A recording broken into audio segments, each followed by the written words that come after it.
आज की क्लास में हम एक टॉपिक डिस्कस करेंगे फाइलम पोरीफेरा। ये मल्टी सेलुलर एनिमल में सबसे सिंपलेस्ट एनिमल है फाइलम पोरीफेरा, जिसको हम एक और नाम से जानते हैं पोर बियरिंग एनिमल। ठीक है, तो इस एनिमल को या इस फाइलम को डिस्कस करने से पहले हम इसके जनरल फीचर को समझेंगे कि ये ऑर्गेनिज्म की बॉडी कैसी है, यानी इसके बेसिस ऑफ क्लासिफिकेशन कैसे हमें डिसाइड किया और क्या क्या इसके बेसिस ऑफ क्लासिफिकेशन है।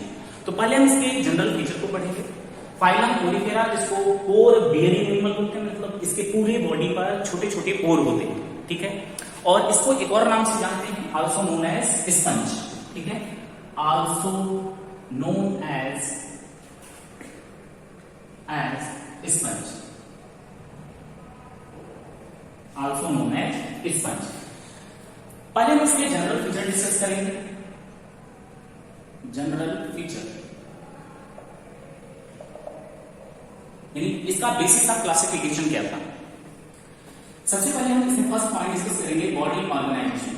बॉडी ऑर्गेनाइजेशन मतलब इसका बॉडी कैसा है।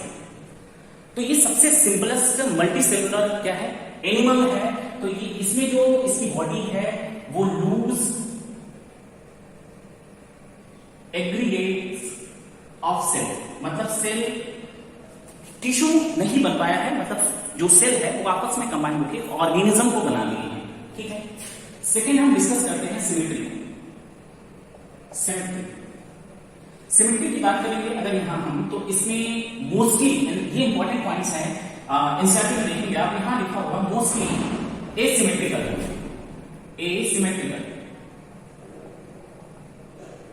Mostly asymmetrical.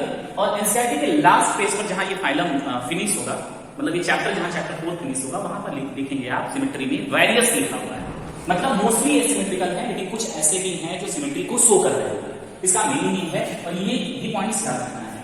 Third point, symmetry के बाद हम डिस्कस कर रहे होंगे इसमें जर्म लेयर, मतलब इसमें किस टाइप का जर्म लेयर होता है।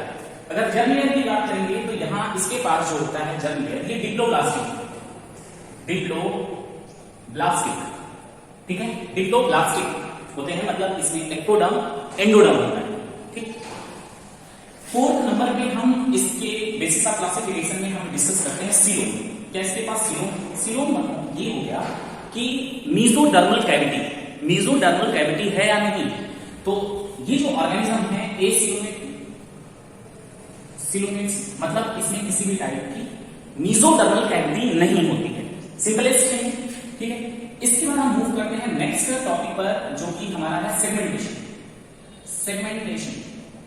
सेगमेंटेशन में हम डिस्कस करें तो जो इसकी बॉडी है वो अनसेगमेंटेड है, मतलब डिवाइड नहीं है। तो ये अनसेगमेंटेड है, सिक्स नंबर पर हम डिस्कस करते हैं, इसमें नोटोकॉर्ड प्रेजेंट है, एब्सेंट है। ठीक है, नोटोकॉर्ड। तो नोटोकॉर्ड इसमें होता है एब्सेंट। अगर एब्सेंट है इसीलिए तो ये क्या है, एब्सेंट है, इसीलिए ये ऑर्गेनिज्म क्या है, नॉन कॉर्डेट्स।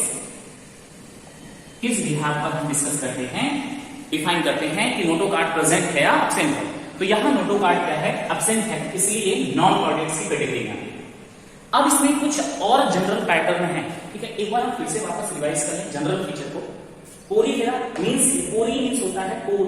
ठीक है, यानी इसकी पूरी बॉडी पर छोटे छोटे पोर होंगे, पोर बियरिंग एनिमल्स। इसको एक और नाम से जानते हैं स्पंज के नाम से।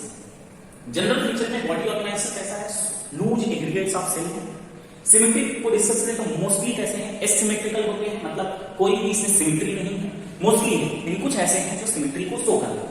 जर्म लेयर की बात करेंगे तो यहाँ जर्म लेयर ये डिप्लोब्लास्टिक शो करते हैं, यानी एक्टोडर्म और एंडोडर्म होता है। सिलोम की बात अगर यहाँ पर करें तो ये एसिलोमेट है, मतलब कैविटी तो है पर वो मीजोडर्मल कैविटी नहीं है। ठीक है, मीजोडर्मल जो कैविटी होती है वही सिलोमेट्स के बॉडी में, मतलब सिलोमेट्स उसी में आते हैं। सेगमेंटेशन में डिस्कस करेंगे तो ये अनसेगमेंटेड होते हैं, नोटोकॉर्ड एब्सेंट होता है, इसलिए क्या है, नॉन कॉर्डेट्स है। सेवेंथ पॉइंट पर अगर हम जनरल कुछ पैटर्न पर डिस्कस करें तो इसका डाइजेस्टिव सिस्टम डिस्कस करते हैं। डाइजेस्टिव सिस्टम की बात करेंगे अगर हम यहाँ, तो डाइजेस्टिव सिस्टम इसमें एब्सेंट होता है।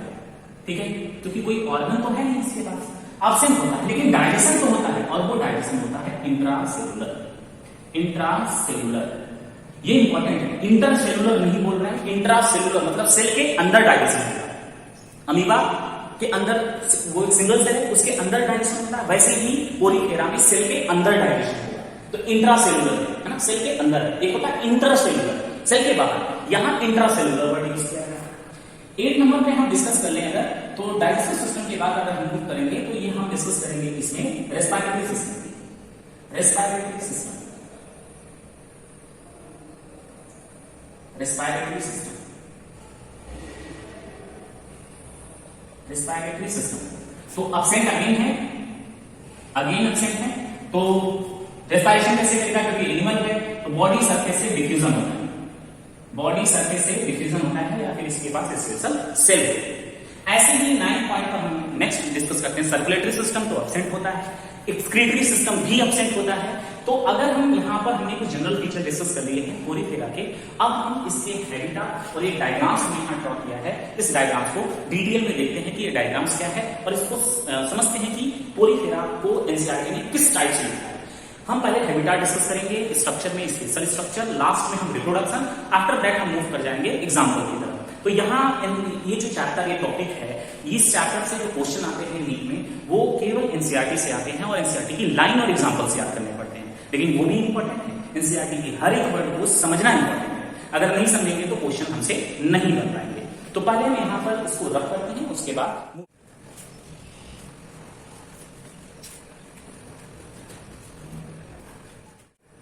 अभी हमें इस डायग्राम्स को देखना है कि ये हमने एक डायग्राम्स बनाया हुआ है। इस डायग्राम को समझेंगे, हर एक लाइन, हर एक पॉइंट एनसीईआरटी का समझ आ जाएगा, ठीक है। पोरीफेरा के डायग्राम को हमने ड्रॉ किया है, इसमें एक लार्ज आपको एक होल, एक पोर दिख रहा होगा, इसका नाम है ऑस्कुलम, ऑस्कुलम।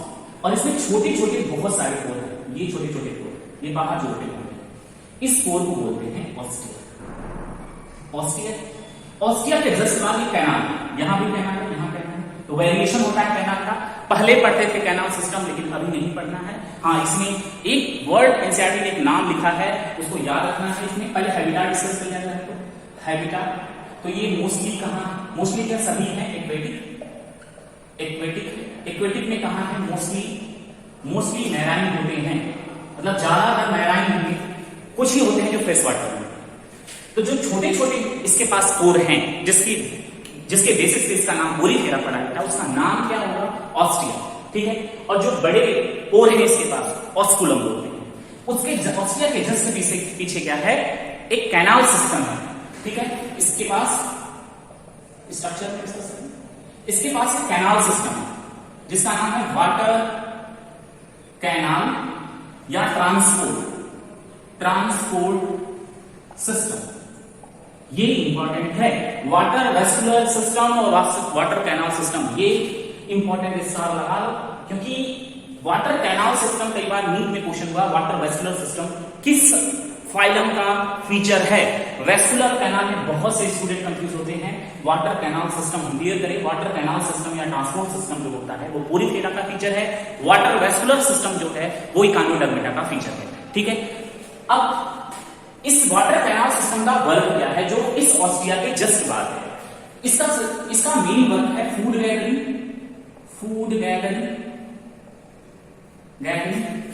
और गैस एक्सचेंज, वेस्ट रिमूवल। तो ये सब इसके वर्क किससे, वाटर कैनाल ट्रांसपोर्ट सिस्टम जो है इंपॉर्टेंट रोल प्ले करता है किसमें, पोरीफेरा में फूड गैदरिंग में हेल्प करता है, फूड गैदरिंग, गैस एक्सचेंजेस में हेल्प करता है, वेस्टेज को रिमूवल करने में हेल्प करता है। अगेन क्लियर करें, कैनाल सिस्टम पोरीफेरा में, वेस्कुलर इकानोडर्मेटा में पढ़ लिया, ठीक है। अभी हम देखेंगे यहाँ इस डायग्राम से, तो यहाँ एक एक पॉइंट को डिस्कस कर रहे हैं।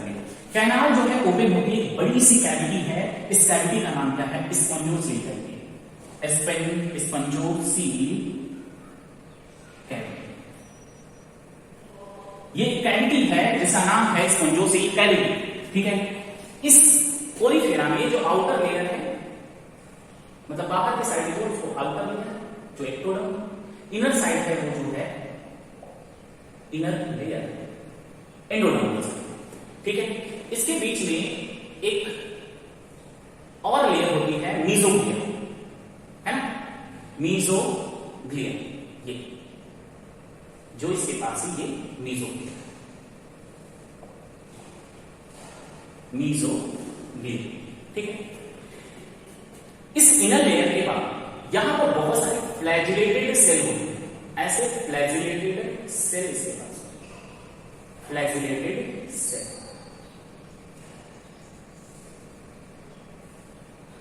ये फ्लैजिलेटेड सेल है,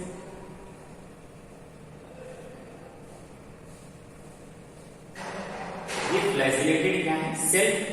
इस फ्लैजिलेटेड सेल का नाम है कोइनोसाइट, कोइनोसाइट,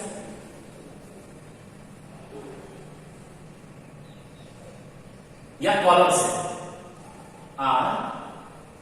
कॉलर सेल, ठीक है। ये कैसी होती है, फ्लैजिलेटेड होती है। दे हेल्प या दे लाइन मीजोडर, दे लाइन स्पॉन्जोसेल,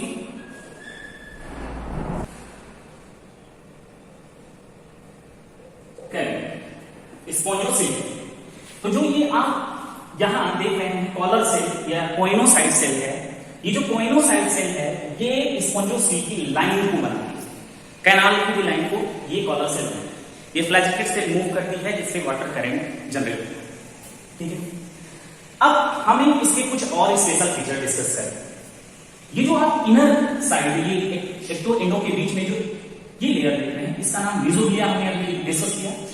ये मीजोग्लिया में, मीजोग्लिया, इसमें कुछ स्पेशल सेल है, स्पेशल सेल पहले पढ़ते थे, स्पेशल सेल जैसे उम्ब्लाइड सेल है, पिनेकोसाइट सेल है, अभी नहीं पढ़ना। स्पेशल सेल ये हेल्प करता है, help in food digestion, respiration, excretion, reproduction etcetera, ठीक है। एक बार फिर सुनिए, ये बीच में जो लेयर है मीजोग्लिया लेयर, ये मीजोग्लिया लेयर किसमें हेल्प करता है, मीजोग्लिया के अंदर कुछ स्पेशल सेल हैं, वो हेल्प करती हैं फूड डाइजेशन में, रेस्पिरेशन में, रिप्रोडक्शन में, इन सब में हेल्प करती है। मीजोग्लिया एक और स्पेशल स्ट्रक्चर बनाता है, ध्यान से देखिए, मीजोग्लिया एक और स्ट्रक्चर बनाता है जिसको मीजोग्लिया से मीजोहाइल बनता है, जो स्पंज में स्केलेटन बनता है, स्केलेटन।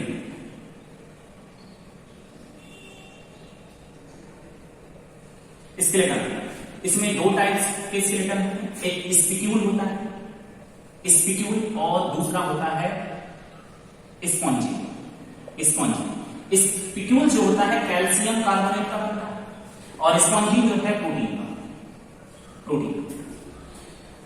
रिवाइज करते हैं, ध्यान से देखेंगे। यहां एक्टोडर्म एंडोडर्म के बीच में एक लेयर है मीजोग्लिया, उसमें स्पेशल सेल है, वो सेल फूड डाइजेशन, और यहाँ फूड गैदरिंग है, यहाँ फूड डाइजेशन है। सेल फूड डाइजेशन करता है, गैदरिंग मतलब फूड को लेने का काम, गैदर करने का काम जिसका कैनाल से चलता है, रेस्पिरेशन, रिप्रोडक्शन, ये सब इसी के अंदर कुछ स्पेशल सेल हैं जो कंप्लीट करते हैं, ठीक है। मीजोग्लिया से एक और लेयर फॉर्म होती है जो उसको बोलते हैं मीजोहाइल लेयर, जो किसके पोरीफेरा के स्केलेटन को बनाती है। उस स्केलेटन में स्पिक्यूल और स्पॉन्जिन होते हैं। स्पिक्यूल किसका बनता है, कैल्शियम कार्बोनेट का, और स्पॉन्जिन जो है वो प्रोटीन का बनता है। आई थिंक ये क्लियर हो गया, ठीक है। अब यहां एक फोकस करेंगे, ऑस्टिया एक स्मॉल पोर है जो पूरे बॉडी पर होता है स्पंजेस के, और वहां से वाटर एंट्री करता है, और कहां पर जाता है वो स्पॉन्जोसील कैविटी में, जो बीच में कैविटी है, और उस कैविटी से जो वाटर है वो मूव करेगा ऊपर के साइड से, ऑस्कुलम से बाहर निकलता है, मतलब ऑस्टिया से वाटर अंदर जाएगा और ऑस्कुलम से वाटर बाहर जाएगा। आई थिंक अगर ये क्लियर हो गया हो तो अब हमें इसमें डिस्कस करना है, इसके स्ट्रक्चर में हमें क्या डिस्कस करना है, इसमें हमें रिप्रोडक्शन डिस्कस करना है, आफ्टर दैट इसके एग्जाम्पल, ठीक है। तो हम इसको पहले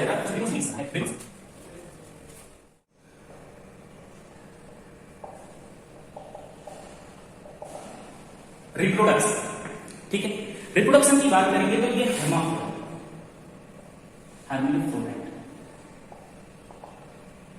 दैट मीन्स कि बाइसेक्सुअल है, मेल एंड फीमेल जो सेल होती हैं वो एक ही बॉडी के अंदर है, इसलिए हम बाइसेक्सुअल पोरीफेरा को बाइसेक्सुअल। मेल एंड फीमेल जो सेल हैं वो एक ही ऑर्गेनिज्म के अंदर है, हर्मेफ्रोडाइट या बाइसेक्सुअल, मोनोसियस में हो सकते हैं, ठीक है। रिप्रोडक्शन में ये एसेक्सुअल और सेक्सुअल दोनों रिप्रोडक्शन कर सकते हैं, है ना। एसेक्सुअल एनसीईआरटी में 11वीं की एनसीईआरटी में था फ्रेगमेंटेशन शुरू करता है। क्लास 12 की एनसीईआरटी में चेक करेंगे, वहां पर जेन्यूल लिखा हुआ है जो इंटरनल बर्ड होता है ना। तो फ्रेगमेंटेशन और जेन्यूल से क्या कर सकते हैं, एक जेन्यूल में इंटरनल बर्ड होता है, इंटरनल बर्ड होता है, ठीक है। जैसे हाइड्रा एक्सटर्नल बर्ड है, यहां इंटरनल बर्ड है। तो एसेक्सुअल रिप्रोडक्शन वो करते हैं जो फ्रेगमेंटेशन से हो सकता है, जेन्यूल इंटरनल बर्ड से, ये क्लास 12 में मिलेगा, इंपॉर्टेंट है। सेक्सुअल की बात करेंगे, सेक्सुअल रिप्रोडक्शन तो सेक्सुअल रिप्रोडक्शन इसमें मेल एंड फीमेल एलिमेंट क्या करेंगे, male and female element fertilize करेंगे, फर्टिलाइजेशन इंटरनल, और फिर एक ऑर्गेनिज्म बनेगा, है ना। लेकिन फर्टिलाइजेशन के बाद सीधे ऑर्गेनिज्म नहीं बनता है, तो इसलिए हम एक और पॉइंट्स पढ़ते हैं, डेवलपमेंट।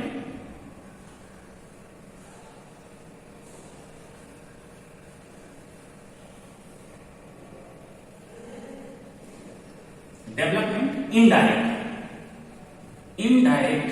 डेवलपमेंट है, मतलब पहले लार्वा बनेगा, बाद में एडल्ट बनेगा। इनडायरेक्ट का मतलब है पहले लार्वा बनेगा, उसके बाद क्या बनेगा, एडल्ट बनेगा। तो रिप्रोडक्शन ये हर्मेफ्रोडाइट है, bisexual male and female cell एक ही में है। ये एसेक्सुअल और सेक्सुअल रिप्रोडक्शन दोनों करेंगे, लेकिन कोई भी सेक्स ऑर्गन नहीं है इसका, सिर्फ एसेक्सुअल फ्रेगमेंटेशन से करेगा और जेन्यूल इंटरनल बर्ड, ठीक है। सेक्सुअल रिप्रोडक्शन की बात करें तो male and female gamete fertilize करेंगे, फर्टिलाइजेशन के बाद इसमें क्या बनेगा, पहले लार्वा के बाद ही एडल्ट होगा, इसलिए इस डेवलपमेंट को इनडायरेक्ट डेवलपमेंट भी बोलते हैं, ठीक है। आई थिंक ये सारे पॉइंट हमने क्लियर कर दिए हूं। अभी ये इसमें एग्जांपल, लास्ट में हम इसमें क्या करेंगे, एग्जांपल डिस्कस करेंगे, जो कि यहां से क्वेश्चन तो आते ही आते हैं। एग्जांपल में हम साइमन आल्सो स्काइफर, दूसरा एग्जांपल है इसका Spongilla, fresh water mostly marine है, लेकिन स्टार लगाइए यहां। स्पॉन्जिला जो है वो फ्रेश वाटर में, यू स्पॉन्जिया, इसको बाथ स्पंज भी बोलते हैं, बाथ स्पंज, ठीक है, बाथ स्पंज। और एक और एग्जांपल पढ़ते हैं हम, यूप्लैक्टेला,